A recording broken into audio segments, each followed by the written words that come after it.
জন্য একটি video clip টাইমলাইনে import করেছি, যাতে আমরা ফ্লিকার এফেক্টস অ্যাড করতে চাই।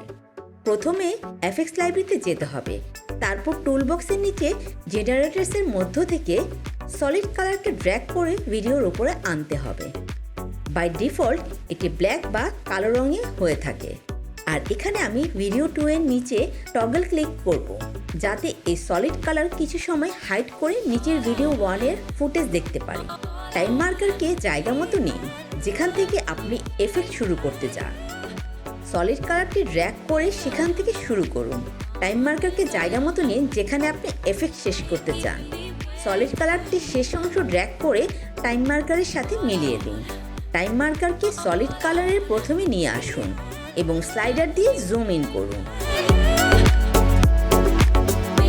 কিবোর্ডের রাইট অ্যারো কি একবার চাপুন, যাতে টাইম মার্কারের এক ফ্রেম এগিয়ে যায়। ব্লেড টুল ব্যবহার করে টাইম মার্কার পজিশনে একটি কাট তৈরি করুন। এখন এভাবে কিবোর্ডের রাইট অ্যারো কি আরেকবার চেপে টাইম মার্কারকে এক ফ্রেম এগিয়ে আরেকটি কাট তৈরি করতে থাকুন, যতক্ষণ পর্যন্ত আপনি সলিড কালারের এন্ড বা শেষে না পৌঁছান।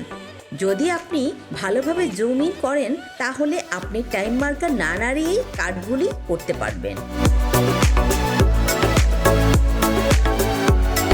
যখন আপনার শেষ হয়ে যাবে, সিলেকশন টুলকে রিসিলেক্ট করুন। কিবোর্ডের কন্ট্রোল চেপে every other cut out frame select করুন। তারপর কিবোর্ডের ডিলিট কি চাপুন, যাতে সলিড কালারের হাফ মুছে যায়। এখন ভিডিও 2 এ টগল ক্লিক করব, যাতে সলিড কালার ফ্রেমস ভিজিবল হয়ে যায়। সবশেষে দারুণ দেখতে ফ্লিকার এফেক্ট প্লে করে দেখুন। So that's all for flicker effect. Thanks for watching and keep in touch by subscribing us.